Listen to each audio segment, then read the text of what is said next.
I don't have a jointer, which is a real pain when I'm trying to turn live edge boards into straight boards. I'm going to try to resolve that by using the really straight board. It's from New Zealand, so it's really fancy. But anyway, it's really straight, really flat. I'm going to use this as a clamp to clamp my live edge boards on so I can have a straight edge, which I know is true, along the fence of my table saw. Let me get an example here. I'm just going to use this as an example. What it would do is it would clamp this board so it would hang off, but then you'd be able to zip off this part, which would be your live edge. To do that, I got these fancy clamps. They're called toggle clamps. They actually weren't very expensive. They're only $4 a piece. And then I cut a couple of scrap pieces of plywood to raise them up, because this only can grab a 5/16 inch max grip on it. So if I raise it up 3/4, I can get a little bit more of a wider piece of board on there. More about the board here. So this is a 1x6, so it's 5.5 inches long. I made the blocks 2 inches wide so that I'll still have 3.5 inches to grab. That should be enough where it should be able to hold it down. These things only reach out about that far anyhow. I've seen similar type clamps on YouTube, people using them, but not this exact, so I'm kind of guessing as well. What I gotta do now though is I have to mount them to the board here. I cut these off and I'm gonna glue them and nail them on. To mount this clamp, I got number 12 by 1 inch wood screws. So we're gonna drill pilot holes for those and stick them on there. I'll just give you a time lapse of me putting that together, and then eventually I'll show you me ripping one down. Hopefully it works.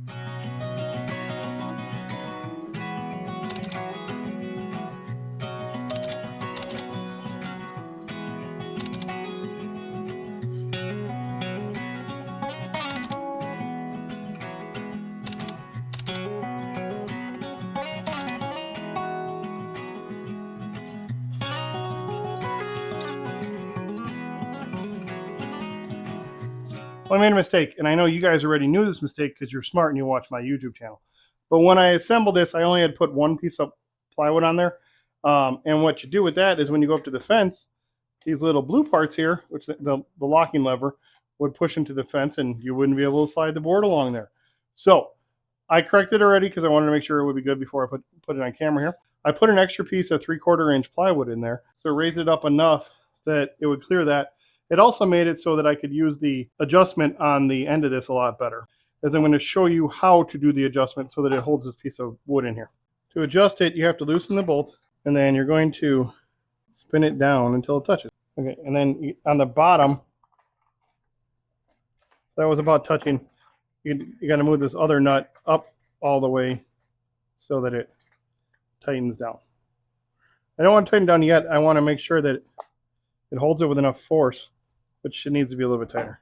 So to make it tighter, you just loosen the top one a little bit more and the bottom one up a little bit more.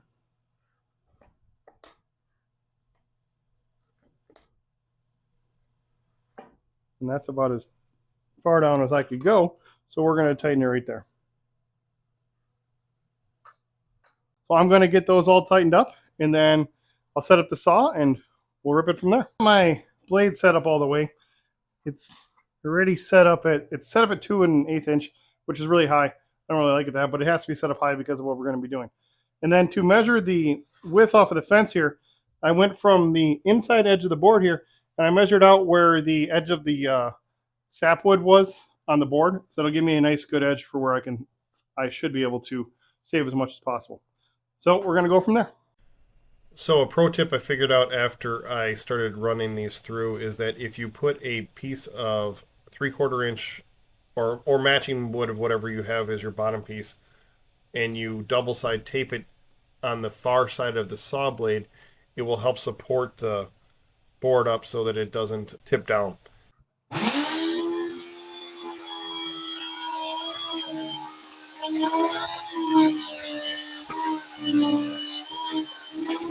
And now I have a pretty much jointed edge.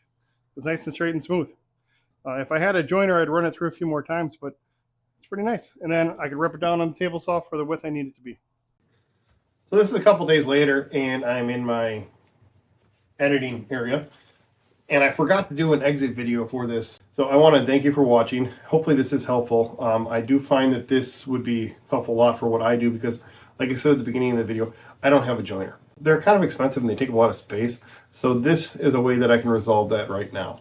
The next few videos I'm going to be putting out are going to be more along this smaller format where they're just little clips of what is a bigger project that I'm doing right now. And it's because we're going on vacation this next week, so I'm going to be out of town, and I'm not going to be able to do a long, I say long, it's a 20-minute video, but actually I take about 3 hours worth of footage and I condense it down to that shorter video. I'm trying to make videos that are helpful and educational, I guess, or show you how I'm doing stuff, but then I want to make a longer format, more like a vlog style. I mentioned a few other times in the videos. I think that's kind of more what I want to go to, but I think what I'm going to do though is when I'm making those longer videos, I'm going to be taking out smaller videos like this out of them and putting them out there as shorter how-to videos. I would appreciate it if anybody is watching this, if you can give me feedback if that sounds good to you. If the longer format video, like what I do in a week type thing, which a lot of YouTubers do, and then I would just take out the smaller ones like this small jig that I'm making to make a bigger project because I didn't have it, and I put that out as a smaller DIY video. So if you could comment on that, I'd really appreciate it. Hopefully everybody had a happy new year. It is now 2025. With that, I want to make sure I thank you again for watching this. I do appreciate it. We're growing the channel nicely. It's moving along pretty well, I think. I appreciate it a lot. I don't know how else to say it. Once again, thank you for watching. May God bless you, and you have a great day.